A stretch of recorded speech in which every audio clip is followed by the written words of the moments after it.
कि आज का एजुकेशन सिस्टम लोगों को दुख, दर्द और पीड़ा के अलावा कुछ भी नहीं दे सकता है। कई स्टूडेंट पर लाठियां बरसाए जा रहे हैं तो कई स्टूडेंट धरने पर अपना दिन रात बिता रहे हैं।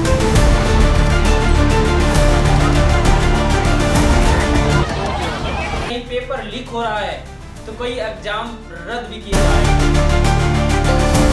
नौकरी न मिलने के कारण ये स्टूडेंट हर दिन डिप्रेस्ड हो रहे हैं कि यही वजह है कि आज 60% से भी ज्यादा स्टूडेंट मेंटल हेल्थ इशू झेल रहे हैं। 2009 से लेकर के 2019 तक 81,000 से ज्यादा स्टूडेंट सुसाइड कर चुके हैं। इतना सब होने के बावजूद भी आज देश के युवा गवर्नमेंट जॉब के पीछे भागम भाग मचाए हैं। क्या आज के डेट में सक्सेसफुल होने का मतलब एक गवर्नमेंट जॉब पाना है?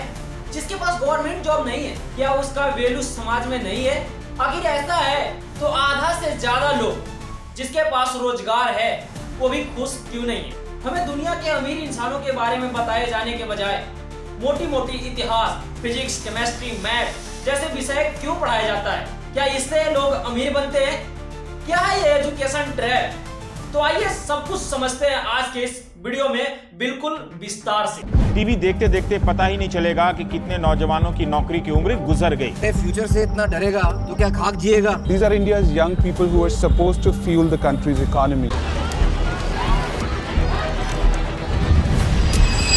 अगर आज के स्टूडेंट से पूछा जाए कि आप आगे चल करके किसमें अपना कैरियर बनाना पसंद करेंगे, ज्यादातर स्टूडेंट यही गिने चुने जवाब देंगे, जैसे डॉक्टर, इंजीनियर, MBA और सबसे मोस्ट पॉपुलर गवर्नमेंट जॉब। उनमें से ऐसा कोई भी नहीं है जो आज के युग में AI engineer, entrepreneur, digital working, hacker, anchor etcetera बनना चाहे।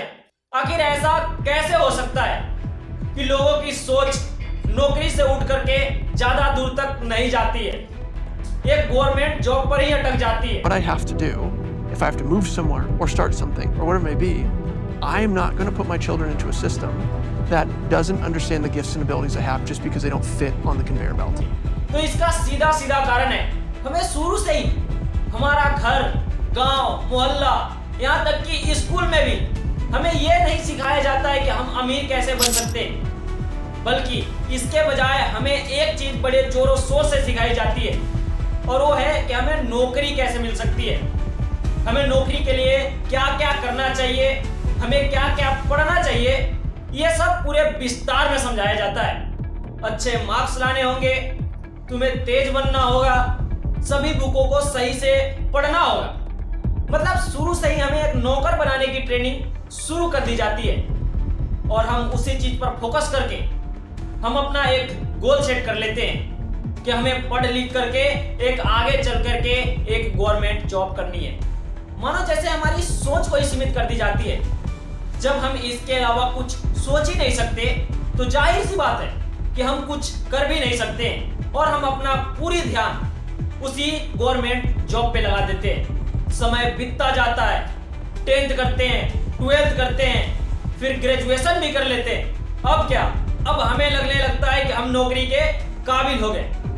फिर हम कंपटीशन की तैयारी करने लगते हैं। सालों तक कंपटीशन की तैयारी करने के बाद 1-2 वैकेंसी भी आती है जिसमें 2000 पदों के लिए 10 लाख स्टूडेंट फॉर्म को भरते हैं। फिर भी हम बड़े खुशी खुशी फॉर्म भरते हैं और कमर कस के तैयार हो जाते हैं कि हमें इसी 20,000 भर्ती पे सिलेक्शन लेना है। हम एग्जाम भी देते हैं लेकिन पता चलता है कि उसका पेपर लीक हो गया। फिर थोड़ा हिम्मत जुटा करके फिर से एक आध वैकेंसी को भरते हैं। एग्जाम देने की डेट आती है तब पता चलता है कि एग्जाम ही कैंसिल हो गया। अब जो भी सब्र का बांध था वो टूटने लगा था। घर वाले भी परेशान हो चुके थे, थक हार कर वो भी पैसा देना बंद कर देते हैं। अब स्टूडेंट के ऊपर एक बहुत बड़ा प्रेशर झेलना पड़ता है। अब उसे ये सोचने पे मजबूर कर देता है कि अब गांव समाज वाले लोग क्या कहेंगे, हमारे दोस्त यार क्या कहेंगे। अगर हम जॉब को छोड़ करके किसी दूसरे व्यवसाय में लग जाते हैं तो फिर हमारे लोग मजाक उड़ाएंगे और इसी वजह से काफी लोग डिप्रेस्ड भी हो जाते हैं। और जो शायद डिप्रेस्ड होने से बच जाए उनके पास एक और रास्ता होता है, फिर वो किसी बिल्डिंग से फांसी लगा करके अपनी जान दे देते हैं। ये किसी एक स्टूडेंट के साथ घटने वाली घटना नहीं है, बल्कि पूरे भारत में 2009 से लेकर 2018 तक 81,000 से भी ज्यादा स्टूडेंट सुसाइड कर चुके हैं। 60% से भी ज्यादा स्टूडेंट मेंटल हेल्थ इश्यूज झेल रहे हैं। अगर किसी का लक साथ दिया और किसी एक आध नौकरी पे भर्ती हो जाती है, फिर वो सोचता है कि अब अपना स्टेटस बनाने के लिए उसे एक नया घर भी लेना होता है।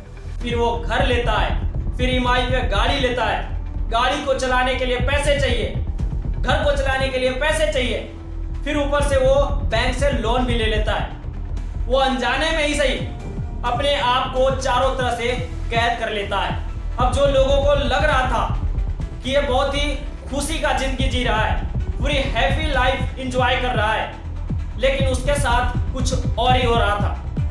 अब उसका प्रेशर और भी बढ़ने लगा था, पहले से ज्यादा डिप्रेस्ड हो चुका था। अब उसको एक चीज की डर सता रही थी कि अगर किसी प्रकार से जॉब से निकाल दिया गया तो फिर उसका गाड़ी का ईएमआई, घर का ईएमआई और उसके घर के खर्चे के लिए पैसा कहां से आएगा। ये सब होने के बाद इंसान और भी डिप्रेस्ड होते जाता है। लेकिन एक बात सोचिए कि अगर हमें इस पढ़ाई का लक्ष्य नौकरी नहीं बताया जाता, किसी गवर्नमेंट जॉब का लालच नहीं दिखाया जाता, तो फिर हमारी लाइफ में क्या होता।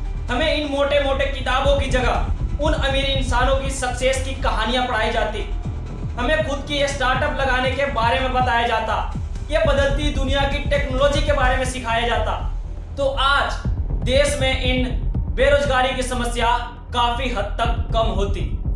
लोग अपने पैशन को फॉलो करते, लोग अपने टैलेंट को पहचानते और उसी पे काम करते, तो शायद ये बेरोजगारी समाप्त भी हो सकती थी। आपको जान करके यह हैरानी होगी कि सिर्फ इंडिया के अंदर 60% से भी अधिक युवा बेरोजगार हैं। या हर 42 मिनट में कोई ना कोई एक स्टूडेंट सुसाइड करता है। आखिर क्या जरूरत थी इन Akbar, Babur, Hitler, Germany, world war, China, रूस, इन सब देशों के बारे में पढ़ाने की क्या जरूरत थी। उसका सीधा सीधा मतलब यह बनता है कि हमें एक्चुअल में नौकर बनाने की तैयारी की जाती है। हमें शुरू से ही हमारे घर वाले, हमारे गांव वाले, यहाँ तक कि हमारे देश में जो खबरें भी चलते हैं वो एजुकेशन से रिलेटेड नहीं चलते हैं, बल्कि ये स्पोर्ट्स, सिनेमा, बड़े बड़े सेलिब्रिटियों का रहन सहन, ये सब दिखाया जाता है। तो आखिर एजुकेशन का बदलाव कहां से आएगा।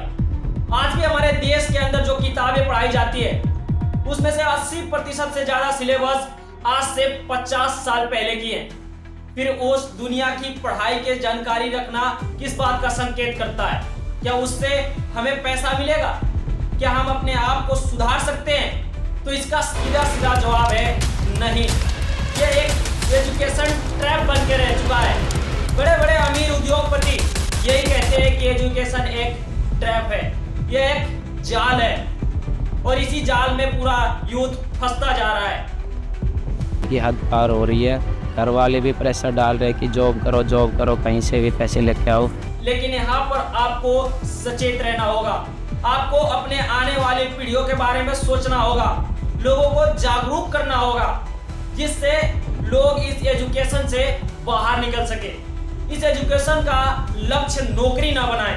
आप आज इस एजुकेशन के बदले बड़े बड़े YouTube चैनलों पर कम फीस में सीख सकते हैं। आप जिस एजुकेशन को ये अपने लोकल टीचर से ले रहे हैं, जिसको खुद एक्सपीरियंस नहीं है, उसके बजाय आप किसी एक ऐसे ट्रेनर को पकड़ें जिससे आपके और आपके आने वाले पीढ़ियों का सुधार हो सके। हमारे देश के नेता हर बार कहते हैं कि हमने यहाँ कॉलेज खोल दिया, हमने ये कर दिया, तो आखिर वो अपने बच्चे को इंडियन एजुकेशन के अंदर क्यों नहीं शिक्षा देते हैं? वो फॉरेन कंट्री क्यों भेजते हैं? जब सब कुछ सही है तो उन्हें यहीं पे बच्चे को पढ़ाना चाहिए।